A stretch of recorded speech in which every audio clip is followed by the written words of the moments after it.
नमस्कार, S24 में बहुत स्वागत है आप सभी का और मैं आपके साथ वर्षा।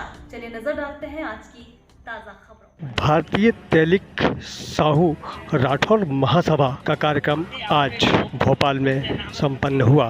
महासचिव, प्रदेश अध्यक्ष और भी कई कार्यकर्तागण उपस्थित रहे और उन्होंने अपनी बात मीडिया के सामने रखी। सुनते हैं प्रदेश अध्यक्ष भावना साहू को। साहू राठौर सभा की प्रदेश अध्यक्ष भावना साहू जी, आज कार्यक्रम रखा गया समाज के द्वारा, क्या कार्यक्रम था? आज हम लोगों ने गांधी जयंती के उपलक्ष्य में गांधी दर्शन और भारतीय राजनीति में तैलिक समाज का योगदान विषय पर राजनीतिक चिंतन शिविर का आयोजन किया, जिसमें पूरे प्रदेश भर से विभिन्न जिलों से पदाधिकारी और प्रदेश पदाधिकारी और राष्ट्रीय पदाधिकारी। यहाँ पे जो कार्यक्रम रखा गया है इसमें सिर्फ सामाजिक मुद्दों पे चर्चा हुई या कुछ राजनीतिक मुद्दों पे भी जैसा कि इसके विषय से ही आपको दिख रहा होगा, राजनीतिक चिंतन शिविर है। तो यहाँ पर आज हमारी समाज की राजनीति में क्या स्थिति है और उसको कैसे सुदृढ़ किया जाए, इस विषय पर चिंतन है। तो आगामी विधानसभा चुनाव को लेके कोई रूपरेखा तैयार की गई है कि कितनी विधानसभा से आपके प्रत्याशी होंगे या किस राजनीतिक पार्टी से? हम चाहते हैं कि चूंकि प्रदेश में 1 करोड़ से ज़्यादा हमारी संख्या है, तो कम से कम 10 टिकट हमें मिले। और एक टिकट हमें दे भी गई है बीजेपी के द्वारा, और हम एक और टिकट की मांग भी करते हैं जबलपुर से प्रभात जी साहू की। उसके साथ ही अन्य जो हमारी अन्य राजनीतिक पार्टी है उसमें भी हमारी प्रबल दावेदारी है।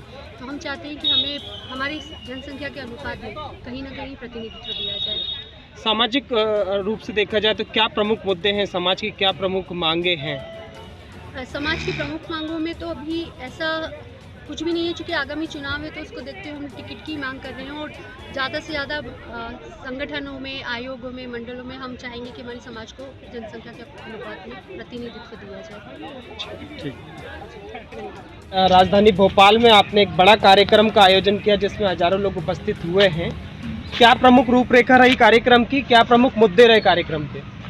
कार्यक्रम का हमारा मूल जो विषय है चिंतन शिविर, राजनीतिक चिंतन शिविर, महात्मा गांधी जी की जयंती के ऊपर तैलिक समाज की राजनीति में क्या भूमिका है, ये इस विषय को लेकर यही हमारा एक ही विषय था। इस पर चिंतन शिविर का आयोजन किया है, जिसमें पूरे मध्य प्रदेश के अनेक जिलों से सामाजिक बंधु पधारे, और भोपाल के तो पधारे ही थे। इसमें मुख्य अतिथि के रूप में विश्वास सारंग जी थे, विशिष्ट अतिथि के रूप में कृष्णा गौरथी, लोकप्रिय विधायक गोविंदपुरा, और हमारे राष्ट्रीय अध्यक्ष उमेश नंदाल जी साहू नागपुर से पधारे थे। राष्ट्रीय महासचिव संगठन श्री सुनील भाई साहू जी अमरावती से पधारे, और अनेक सामाजिक बंधुजन, कार्यकर्तागण, प्रदेश अध्यक्ष भावना साहू जी के नेतृत्व में मैं चंद्रमोहन साहू स्वयं इसके अथक प्रयासों के साथ। महोदय, तैलिक समाज की मध्य प्रदेश में संख्या कितनी है? लगभग आज की डेट में 50 लाख की जनसंख्या है। 50 लाख की जनसंख्या है। किन किन विधानसभा सीटों पर प्रभावशाली रूप में है? देखिए, मध्य प्रदेश के हर जिले में साहू समाज की बहुलता है। कई जिलों में तो ऐसा है 30 से 40% तक जनसंख्या है। भोपाल ही बहुत बड़ा ज़िला है, यहाँ भी लगभग 1 लाख से अधिक जनसंख्या है। इंदौर में जनसंख्या है, छिंदवाड़ा में है, सागर बहुल्य है, जबलपुर, हर जगह हमारे कोई से भी संभाग में जाएंगे तो साहू समाज की, तेली समाज की, मोदी के नाम से, साय के नाम से, गुप्ता के नाम से, ऐसे राठौर। चूँकि राजनीतिक मंथन है, राजनीतिक शिविर आपने किया है, तो कौन सी राजनीतिक पार्टियों से विशेष रूप से टिकट की मांग करी है? देखिए, हमने जिस भी दल से हमारे कार्यकर्ता जुड़े हैं और उस दल में सक्रियता से काम कर रहे हैं, भले वो कोई सा दल हो, और मुख्य दल तो आप भी जानते हैं भारतीय जनता पार्टी और कांग्रेस है मध्य प्रदेश के अंदर, तो इन्हीं दलों से हम ज़्यादा उम्मीद रखते हैं कि हमारे जो सामाजिक कार्यकर्ता है, राजनीतिक क्षेत्र में जो काम कर रहे हैं, उनको वो दल अपने विधानसभा की टिकट दें, या बहुलता से है, सक्रियता से काम कर रहा है। अब ये नहीं चलेगा कि राजनीतिक दल हमारे लोगों का उपयोग करें और किसी भी प्रकार से कोई भी, चाहे वो मंडल हो, निगम हो, संगठन हो, विधानसभा के चुनाव हो, नगर निगम के हो, उसमें हमारी सहभागिता नहीं रहती। आपने साहू तैलिक समाज की बात करी कि 50 लाख की संख्या में मध्य प्रदेश में है। कितने संगठनों में बटा हुआ है आपका साहू तैलिक समाज? देखिए साहब, संगठनों में बटना एक अलग बात है, जब जहाँ समाज की बात आती है वहाँ हम सब एक हैं, सब एक दूसरे के साथ खड़े हैं। रही बात राजनीतिक दलों की, तो राजनीतिक दल जो उपयोग करते हैं हमारे लोगों का, वह अब नहीं चलेगा। हमें क्या है, जनसंख्या के अनुपात में राजनीतिक भागीदारी देना पड़ेगा। ये हमारी मांग है, आज ही नहीं, बहुत पहले से ये मांग है। आज समाज जाग गया है। हर क्षेत्र में हमारे बच्चे, चाहे इंजीनियरिंग हो, चाहे कैट हो, अन्य जो भी डिग्रियां हैं, पीएटी, पीएमटी, सब में आगे निकल रहे। शिक्षा में हमारे बच्चे बहुत आगे हैं, व्यवसाय में हम लोग बहुत आगे हैं। क्योंकि राजनीतिक मंथन की बात कर रहे हैं, तो क्या आपके जो संगठन बटे हुए हैं, इन सबकी विचारधाराएं अलग अलग नहीं है क्या? नहीं, विचारधारा तो देखो हर एक व्यक्ति की, आप एक व्यक्ति से दूसरे व्यक्ति के पास जाएंगे, उसकी विचारधारा अलग हो तो जाएगी। इसका राजनीतिक दृष्टिकोण किस प्रकार से देख रहे हैं? अगर संगठन जो बटे हुए हैं तेलिक समाज के, उनकी विचारधाराएं अलग अलग हैं, कि क्या विशेष रूप से एक राजनीतिक पार्टी को इसका लाभ मिलेगा कि नहीं मिलेगा? देखो, विशेष रूप से किसी राजनीतिक दल को लाभ मिलना, ये तो एक अलग बात है। बाकी के समाज के जहाँ हमारे कैंडिडेट रहेंगे खड़े, उसको समाज के लोग समर्थन करेंगे। यहाँ तक कि निर्दलीय भी खड़ा है तो हमारे समाज के लोग उसका समर्थन करेंगे। सर, आपका समाज वैसे ही सक्षम समाज है, इसके बावजूद भी आपको राजनीति की ज़रूरत है क्या? राजनीति की जरूरत किसको नहीं है? आप मेरे से जो सवाल कर रहे हैं, इसका जवाब मैं आपको देता हूँ कि राजनीतिक की जरूरत किसको नहीं है। राजनीतिक से मतलब केवल लाभ के लिए बात नहीं कर रहा मैं। सत्ता में भागीदारी से आपके अधिकार प्राप्त होते हैं।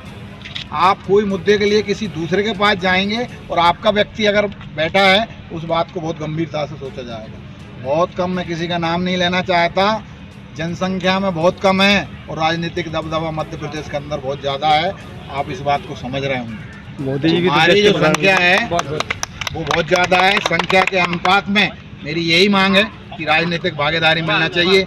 दल, किसी विशेष दल की हम बात नहीं करेंगे, मगर जो जिस दल में जुड़ा है हम प्रयास करते हैं। अगर ये राजनीतिक पार्टियां तेलिक समाज को, साहू समाज को स्थान नहीं देती हैं, तो क्या रणनीति होगी समाज की ओर से आपकी? हम लोग सब बैठ करके सभी राजनीतिक लोगों ने, हमारे जो संगठन है, आप जो बात कर रहे हैं, वो सब एक भी है। सकल तेलिक साहू राठौर महासभा संगठन भी है हमारा। तो उस पर बैठ के हम लोग गहन चिंतन करते हैं, इसके बाद निर्णय करते हैं। एक व्यक्ति कोई निर्णय नहीं करता है समाज में, समाज बैठ के निर्णय करती है। जो प्रमुख लोग रहते हैं, तो अपने अधिकार और अपने हक को प्राप्त करने के लिए हम लोग सब संघर्षशील है। और राजनीतिक दल भी ये बात को समझ रहे हैं कि साहू समाज, राठौर समाज को आज की डेट में कम आंकना या उनकी बात को नहीं मानना, ये उचित नहीं होगा। मेरा अंतिम सवाल आपसे ये है कि आज यहाँ पर जिस प्रकार से आपने भारतीय जनता पार्टी के प्रतिनिधियों को बुलाया, मंत्रियों को बुलाया, तो किसी और राजनीतिक पार्टी के भी व्यक्ति को आमंत्रित किया था क्या? देखिए, राजनीतिक दल सब अपना अपना काम करते। समाज ने जिनको उचित समझा और जिनने हमको समय दिया, उनको यहाँ पर बुलाया गया है और उनने हमको कुछ आश्वासन दिए हैं, उसको वो पूरा करेंगे। नहीं करेंगे तो आगे बात की जाएगी। ठीक, धन्यवाद सर। कार्यकारी अध्यक्ष प्रादेशिक बड़वानी जिले से है वो दुलवानिया से। आज राजधानी भोपाल में कार्यक्रम का आयोजन किया गया समाज के द्वारा। क्या कार्यक्रम था, इसमें किस प्रकार के निर्णय लिए गए? राजनीतिक चिंतन शिविर था, जिसमें समाज के लिए राजनीतिक भागीदारी जो पार्टियां हैं, वो पार्टियां समाज की जो सदस्यता है, समाज के जितने लोग हैं, उसके अनुपातिक दर से कोई टिकट नहीं दिया जाता है, कोई प्राथमिकता नहीं दी जाती है। तो तेलिक समाज तो पहले से ही राजनीति में सक्रिय रहा है। हाल ही में बीजेपी की भी जो सूची आई है, उसमें उनको स्थान दिया गया है। तो ये क्या अनुकूल नहीं है या पर्याप्त नहीं है? नहीं, समाज सक्रिय है, लेकिन उसका अनुपातिक वो उनको देना, वो पार्टियों द्वारा नहीं दिया जाता है। कितना टिकट की मांग है? छत्तीसगढ़ और अगर मध्य प्रदेश को देखा जाए तो नहीं के बराबर है। नहीं, छत्तीसगढ़ छोड़िए, छत्तीसगढ़ अलग राज्य है। मध्य प्रदेश की अगर बात करते हैं तो मध्य प्रदेश में कितने टिकट की मांग है? नहीं, तो उस अनुपात से मतलब कभी टिकट दिया नहीं जाता, न कांग्रेस द्वारा दिया था, न बीजेपी द्वारा। इस बार 230 विधानसभा सीटों में से आपकी कितने टिकटों की मांग है? अभी सिर्फ एक टिकट कंफर्म हुआ है। और कितने चाहिए हैं?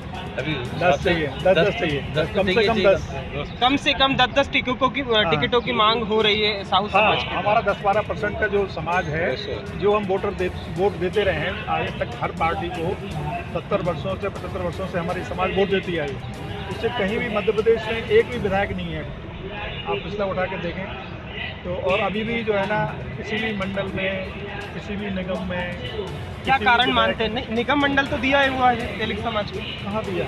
हाल ही में घोषणा हुई। नहीं, अब घोषणा हुई। अभी एक रविकरण साहू जी को वो एक नया गठन बनाया 2 अप्रैल को, जब हम लोगों ने अपनी आवाज़ बुलंद की तब माननीय मुख्यमंत्री जी ने दिया है, क्योंकि वो भी लेट दिया है और उसका भी कोई अभी वो नहीं है, पूरा तरह से गठन नहीं हुआ, काम नहीं कर पा रहे।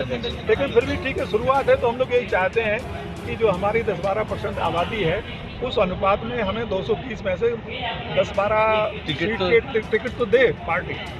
अब हमें अभी केवल एक, पिछली बार बंटी साहू को टिकट दिया था, बलि का बकरा बनाया था, अभी भी फिर वही टिकट दिया है कमलनाथ जी मुख्यमंत्री के साथ में। तो बलि का बकरा बनाने की बात करी तो क्या वहाँ से जीत की उम्मीद नहीं है, इसलिए बलि का बकरा? पिछली बार तब सीएम से लड़ने के लिए देखिए, एक तो पहले से पृष्ठभूमि हमारी कमजोर कर दी कि हमें कहीं मौका ही नहीं देते। अब दिया तो हमें ऐसा मौका दिया कि भाई सीएम से सीधा लड़ा दिया। तो हमें हमारी जहाँ समाज का माहौल है वहाँ भी तो प्रतिनिधित्व करने का मौका दो। हमारी समाज संख्या जिस क्षेत्र में ज़्यादा, वहाँ से टिकट क्यों नहीं देते? जब अभी तक हम दूसरे पक्षों को टिकट में वोट देते रहे, तो हमें वहाँ भी मौका दिया जाए प्रतिनिधित्व करने का।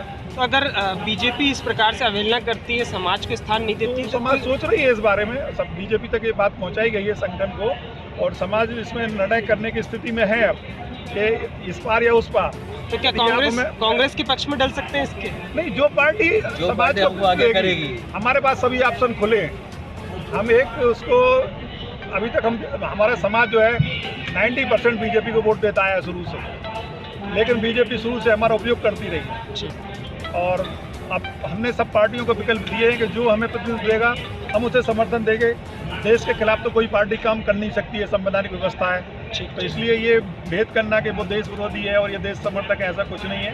संविधान के अनुरूप सभी पार्टी देश में शासन कर पाएंगी, संविधान के विरोध में कोई पार्टी शासन नहीं कर सकती है, ये साहू समाज अच्छे से जानता है। इसी बचारे में आज हम लोगों ने गांधी जी के दर्शन को ध्यान में रखते हुए अपना एक चिंतन शिविर रखा था कि भाई हम इस बारे में विचार करें और अगली पार्टी करती तो हम उसकी अवहेलना।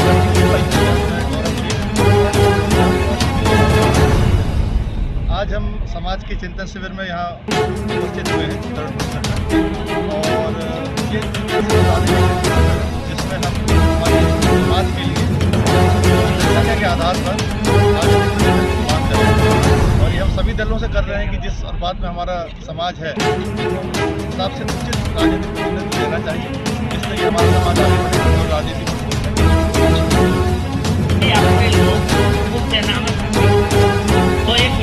इसके बाद 1940 में जो आंदोलन द्वितीय विश्व युद्ध के प्रारंभ हुआ, तो 1940 में जो अपने लोग थे उस समय अपन लोग राजनीतिक रूप से परिपक्व हो चुके थे। जब हिंदू महासभा बनी तो हिंदू महासभा का पहला अध्यक्ष महाराजा मनीष चंद्र जी नंदी, जो अपने समाज के थे, वर्धमान राज्य था, ये बिहार और कलकत्ता के बॉर्डर पर पड़ा था। उनके फिर लड़के महाराज श्रीचंद जी नंदी और उनकी जो पत्नी थी महारानी अन्नपूर्णा देवी, ये 1000 तोला प्रतिदिन दान करती थी सोना। पहला इस देश में वुमेन कॉलेज की स्थापना अपने समाज के लोगों ने की और महारानी अन्नपूर्णा देवी ने पूरा पैसा दिया। वो कलकत्ता में लेडी कॉलेज के नाम से आज भी जाना था। उनके जो परिवार के लोग थे वो आज बांग्लादेश में आधे मुसलमान हो गए, आधे उनकी 3-4 लड़कियां बहुत अच्छी स्थिति में आज बांग्लादेश के लोग हैं, उनके कुछ परिवार के लोग आज कलकत्ता। अब आगे चल गया कि जिस समय हिंदू का काम कर रहे थे तो महाराजा मणिचंद्र जी नंदी ने जो बनारस विश्वविद्यालय बना, पूरा विश्वविद्यालय उनके पैसे से नाम किसी दूसरे का हो गया। कांग्रेस के लिए पैसा दिया, नेताजी सुभाष चंद्र बोस के लिए पैसा दिया। इस समय नेताजी सुभाष चंद्र बोस का